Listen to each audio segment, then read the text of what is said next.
Hey guys, welcome to Research Leads. This is Syed Hussain here, and today's episode on self branding and branding strategies. This is our 12th episode here, and I have a special guest, Elyse Archer, who is a personal brand strategist and founding member of Brand Strategies Group. And so many questions I see on the internet every day, on social media. People are talking a lot about branding and they have these questions. I see a lot of people here who are trying to promote themselves, trying to do all these, implement all these strategies for promoting their businesses, for doing their lead generation successfully. And somehow, all businesses would agree, everyone would agree that bottom line of business is revenue, and revenue comes from how good your sales and marketing strategies are, and that in turn depends on how you are a salesperson or a marketing person, and how good you are with your brand and how acceptable you are as a brand. So Mhm. it all boils down to self branding. So who better than Elise today to answer these questions? So welcome, Elise. Nice to have you on the show. Thank you, Syed. I'm thrilled to be here. I appreciate it. Thank you very much. We've been talking for more than a month now, so finally we have you on the show. So there would be certain questions I'm sure we will have for maybe another episode that we can continue and have it as a part two of the same continuation of the same conversation. So first question to you, Elise, is why don't you tell us a little bit about yourself and your role as a brand strategist, and things that you actually do to help people build their brands? Yeah. Just a little bit of context and background as to why I'm so passionate about doing this, if that's helpful. And I'll try not to talk too much about myself because I think this is really about your audience. And so I'll keep this part brief. But just the reason why I'm so passionate about helping people become visible and become known as top experts in their space is that it's made a massive difference in my life. And Mhm. so I've always been in sales from the age of probably 6 when I went door to door selling my sister's toys to the neighbors, which I can't believe I did that, but I did. Public confessional here. And I went on to build a career in sales, selling Uh-huh. everything from yellow pages in 2008 to digital marketing and in some like hardcore, intense, like traditional cold calling type roles. And I Uh-huh. always did well. And I always came in either at the top of the group or towards the top, like top 5%. Um, but one of the things that I started really thinking about when I was in digital marketing sales was, gosh, I'm helping all these businesses Uh-huh. brand themselves and develop their lead generation strategy. And people are buying from them because they've interacted with them already online. They feel Uh-huh. like they have a sense of who the company is. They feel comfortable with them. Why am I not doing that for myself?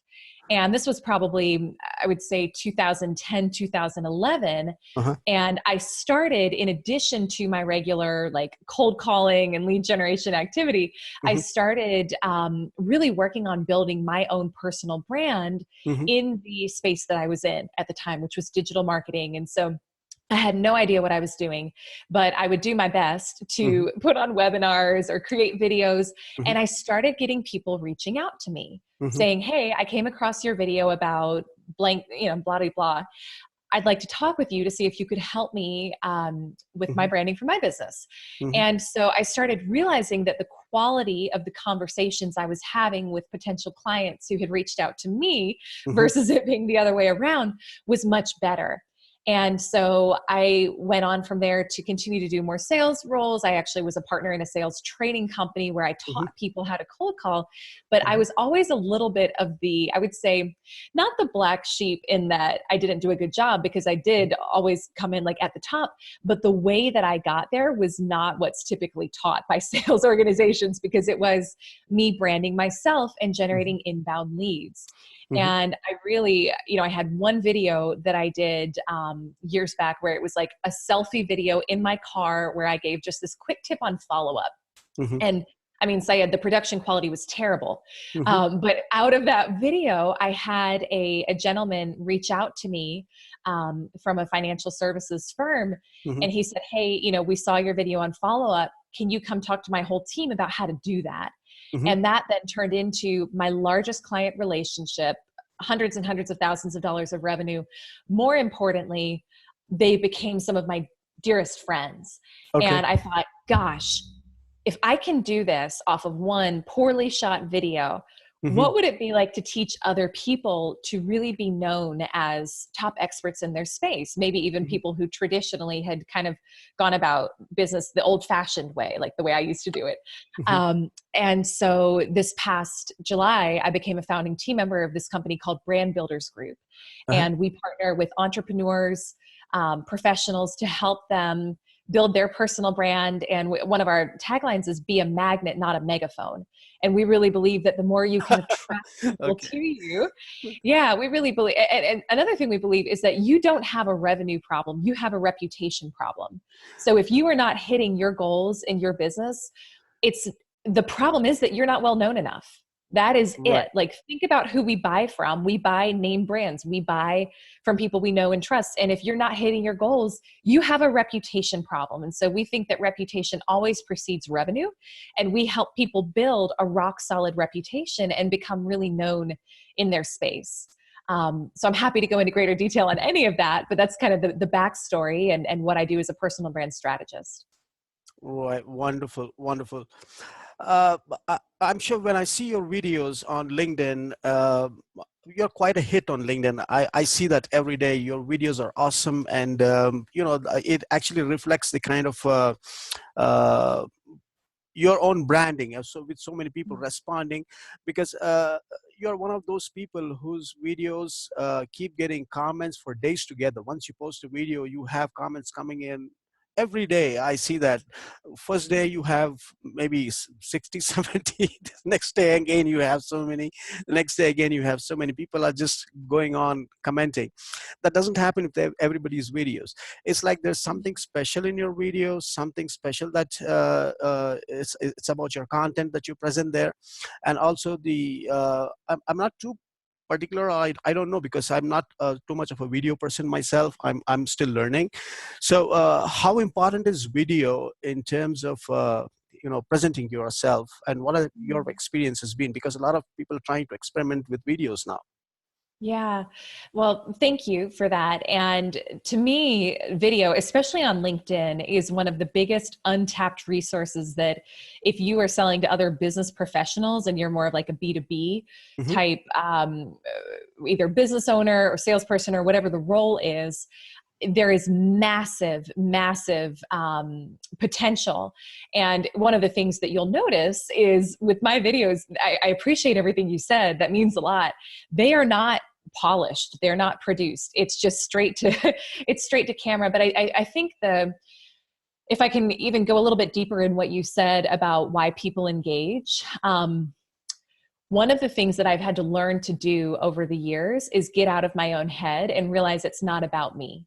And Hmm. so, probably like many people can relate to, I grew up extremely insecure, like really worried about what other people thought about me for years and years and years. And it probably wasn't until my late 20s when I kind of figured out no one's thinking about me anyway. And so I think one of the reasons why people don't get the engagement that they're looking for when they try a video is that they're so stuck in their head Hmm. about what other people are thinking Hmm. about them. And I think if you can, and I'm happy to go into more detail in this if it's helpful, but I think the more that we can just think about how can I really serve the person who is my ideal client on the other Hmm. end, what question would it be useful for me to answer for them, and then just I film my videos pretending I'm sitting across from someone, kind of like we're sitting here, but at a coffee shop, and just talk to them. And Hmm. the less you can think about yourself, I think the better results you're going to get. But to fully answer your question, I think video is, I think some people just probably shouldn't do videos. It's the people who are wildly uncomfortable where it's just not going to work for them. There's plenty of other applications. You can blog, uh, you can do audio, you can do a podcast, but if you can get yourself comfortable enough to do a video, Do a I video. have found that they have had by far greater results than any other medium for connecting and quickly building a brand. Right, right, right. Now with so many newcomers, with some, I mean, thousands of people flocking on places like LinkedIn too, with new videos trying to promote themselves, it's kind of becoming too cluttered. Don't you agree? Hmm. Yeah, I think that's a really interesting point you bring up because there are a lot of people who are really afraid that, well, there's already so many people talking about my topic. How am I going to get heard. Eh, And I'm a big believer in the Sally Hogshead quote, different is better than better.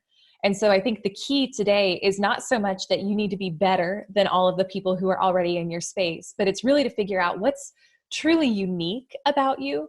How are you different? And to use another quote by Larry Winget, he says, the key is to find your uniqueness and exploit it in the service of others. So whatever that unique thing is about you, whether it's your background or what very specific problem you solve or something you're super passionate about, or even something silly, like a lot of times I'll have my dog Bailey in my videos with me just because she's a nuisance and she won't get out of my chair when it's time to film. And it's like, I think having more of that abundance mindset, realizing that I don't have to have everyone's eyeballs, the right mhm. people, if I do a good job with my messaging, and with promote, the right people will find it. And just the more you can kind of bring your uniqueness to the surface, the more people will connect with you. Right, right. Uh, Finding the right target audience is itself, it's itself a big challenge for particularly people in sales and marketing. Mm. So, building the right kind of image contributes a lot to branding. So, when you're talking about an image, what are the mixes? I mean, what are the kind of qualities that you need to show to the world out there to be a good brand? I mean, what are Mm. the kind of, if I should say, what are the kind of strategies that you would recommend towards brand building?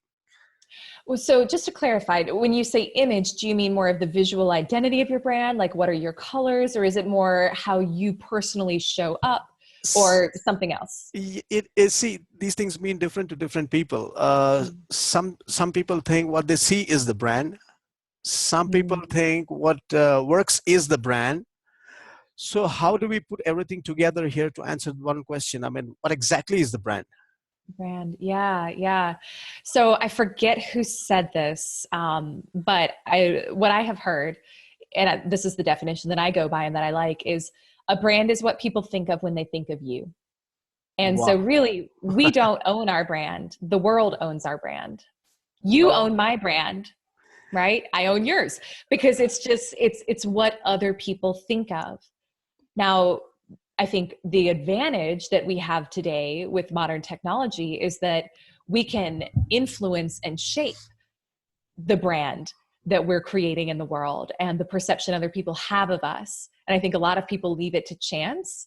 Where, and if you leave right, it to chance, then it takes one slip up or one negative review to have unfortunately, to have your brand trashed, right? right. But I think if you're proactive about building your reputation, then you gain kind of that resilience factor with your brand.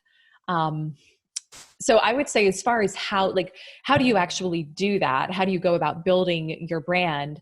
The way that we look at it is almost like building a house. And we use a 4-step process when we're working with our clients. And I would say, Syed, if you were going to go build your dream home, Hmm. um, you wouldn't go just start throwing up like plywood and plaster and flooring without any sort of a plan, right? Right, The first right, step is you would get a blueprint.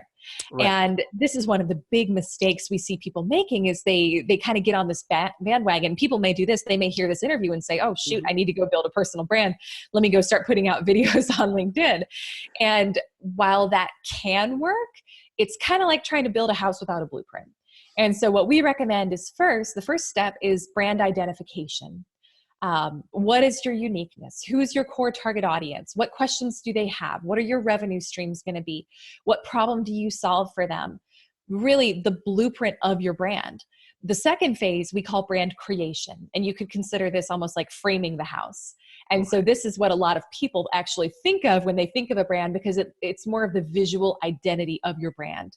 So what's your website going to look like? What social media platforms are you going to be on? Are you going to have a podcast? Are you going to have a keynote? Are you going to write a book? What are your funnels, right? All of those things that really bring your brand to life. They're going to be much more effective if you have a plan before you start doing them. The third phase we call brand optimization. And that's where it's like you're moving into the house and you're getting comfortable. So Getting comfortable. you're kind of, yep, you've got your funnels working, you've got your email list growing, you're getting clients, you're getting revenue, and that's really optimizing. And then looking at, okay, where are the inefficiencies and how can we turn this up? And then the final phase we call brand maximization. And so when you think about massive personal brands, someone like a Tony Robbins or a Gary Vaynerchuk or a Dave Ramsey, he's in Nashville where we're based out Right. of, and these people have hundreds of employees, and they've got this whole team that's supporting their personal brand and getting their mission out into the world. That's really that fourth and final phase. Now, you may not want to build a team of 100 people. You may not want 5 people. But at a certain point, if you're going to get your message out into the world and make the impact you're looking to make with your brand, you need support. And so it may Right. be just a VA, right? It may be something else, but that's really where I would say you've moved into the house, everything is going great, and now you're going out and you're purchasing additional properties, Hmm. and you're really turning your personal brand into a business. Hmm. So I hope that helps answer the question, that I didn't go off on too much of a rant. Yes, yes. And, that was actually very important and absolutely necessary because we needed some detail. We needed Mhm. some detail and some content which people would listen to and which people would gather and then try to work on that. Because, like I said, my group is. Research leads here is a group of entrepreneurs. We have sales and marketing professionals here, investors here, business owners here, and also mentors, coaches, trainers, researchers, and so many people. And most often it's like professionals. So everyone here I see is like, trying to putting content out there every day. Uh, I see so many posts, so much of content flowing in, which people trying to do their lead generation, people trying to, have their questions answered, get their audience's attention. And after a certain time, I see some people even stopping to do their, whatever their routines were, and then some people even gradually disappear. So, so these are the tragedies I'm seeing happening every day here. And some people go silent. They just become silent spectators on what's happening on social media, and they do not know how to participate and what next to Mhm. do. So the idea of having this discussion was to give the audience some kind of a tip and some kind of fundamentals on how to actually get started in a small way, in small steps. Now, one important question here: you have trained and mentored so many people, right? So all those people who came to you for help, just as a little bit about what were the kind of people. I'm talking about those starters, those small businessmen, those small new entrepreneurs who approached you. How did they grow? What are the results they saw? And you know uh, how did it make a difference in your approach towards Yeah. branding after they met you? Yeah. So thinking about clients who are earlier in their journey, I think the biggest problem that most people are facing before they work with us is lack of clarity. They're Hmm. just not clear on what their strategy should be or how they're different. And so they're kind of doing what you mentioned some of the people that you've seen Right. do, where they like teeter off or they like try a little of this, a little of that. And so, yeah, I mean, gosh, there's a lot of stories, but I think of one client, her name's Caitlin, who I was actually texting with yesterday, Hmm. and she's got an established coaching business, and she's been in business for several years, and she's doing well, but she's looking to really like scale to the next level. And one of the things that she had realized was that the clients who she was working with were Hmm. no longer really lighting her up. Hmm. Which essentially, when that happens, for any coaches or consultants listening, it usually means that you have grown, but the clients that you're catering to aren't necessarily at the level that you're at now. And Right. that's okay. That's a natural part of business growth. That's good. Um, but so one of the things she needed help with was just getting clear on, well, who is that new client, Hmm. who is operating at a higher level, and how do I reach them? And when we're working with our clients, we actually help them create what we call an avatar, which is essentially, it's like a description of the person that is your ideal client, all the way down to a name. How Hmm. much money do they make? Where do they live? How many kids do they have? What's on their mind? And what was really cool about her is that within 2 weeks of us wrapping our session, she actually had someone reach out to her who is her exact avatar, all the way down to the name with a very unique spelling, Hmm. who she signed up as a client. It's one of those things that just kind of gives me chills where it's like, wow, the more specific we can be with what we want and what we're going after, the more likely it is to happen for us. Hmm. And so she's now she's doing new photos. She's creating a new look to her brand that's a little bit edgier. And she's bringing in the types of clients she wanted to work with. So I've got plenty of examples, but I think that's just for an example of someone who is earlier in their journey. I think Uh-huh. she's a great example of the power that clarity can bring. Wonderful, wonderful. I agree with you.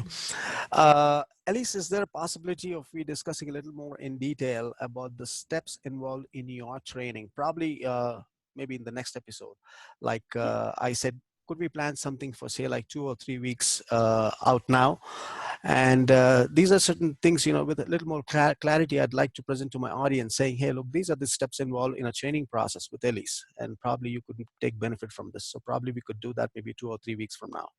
Yeah, Right. that could So, be. yeah, thank you very much. And so, to wind up, what are those maybe those 2 or 3 important tips or points that you would like to give us before we wind up for the day?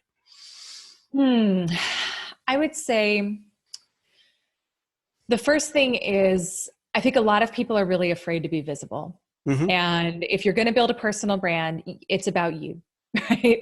At the end of the day, it is a brand that's about you. And I think, again, going back to the more you can get out of your head about what people are thinking about you and realize that if you feel called to Mm-hmm. talk about something and if you feel called to do something, there is a reason for that that's probably greater than you and that's Mm-hmm. greater than you may ever understand in this lifetime.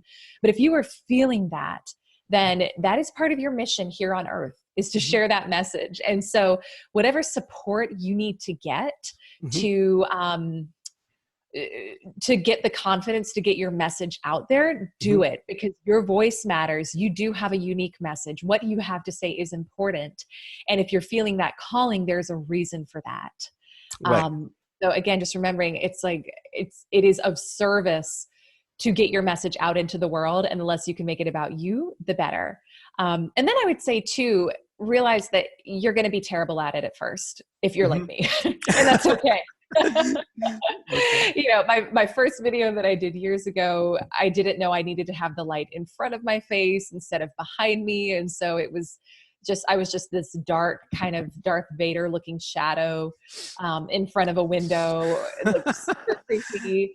And I tell you what, like people were very kind. I posted it on Facebook and I actually I started to get good engagement off of it, but I did Uh-huh. have someone say, hey, it would be great if we could see your face. Here's how you can position yourself. So just know you're going to mess up. Don't be afraid to screw it up, and realize that especially at the beginning, you're probably not going to have that many people watching you screw up anyway. So Uh-huh. it's okay. Like not that many people are watching at the beginning. It's a great time to get those practices in, Okay. right? Okay. And that's okay. That's really encouraging for me. Yeah, I had to remind myself that like my mom is the only one watching and she's going to love me no matter what. So it's all good. Right. That was good. That was good. Guys, I think you find this conversation with Elyse very informative and useful. And this was the intent of actually bringing in Elyse today and tell us about strategies for self branding. So, any questions, any comments that you have? As always, we'd like to hear that. Why don't you post it in the comments below, and you could try reaching out to Elyse directly because this post will also have her contact information. In response, Elyse, it would help if you could actually give the audience an email or maybe a number. You can just post it there after this is posted on your page where someone can reach you directly. This is basically to help people get in touch with you directly and have a conversation. So Yeah. I hope today's conversation was helpful. And it was really nice to have you, Elyse, and I'm hoping to have you soon back on another episode. So thank you very much, guys, for watching. And thank you very much, Elyse, for joining us today. Thank you, Syed. It was my pleasure. Thank you very much.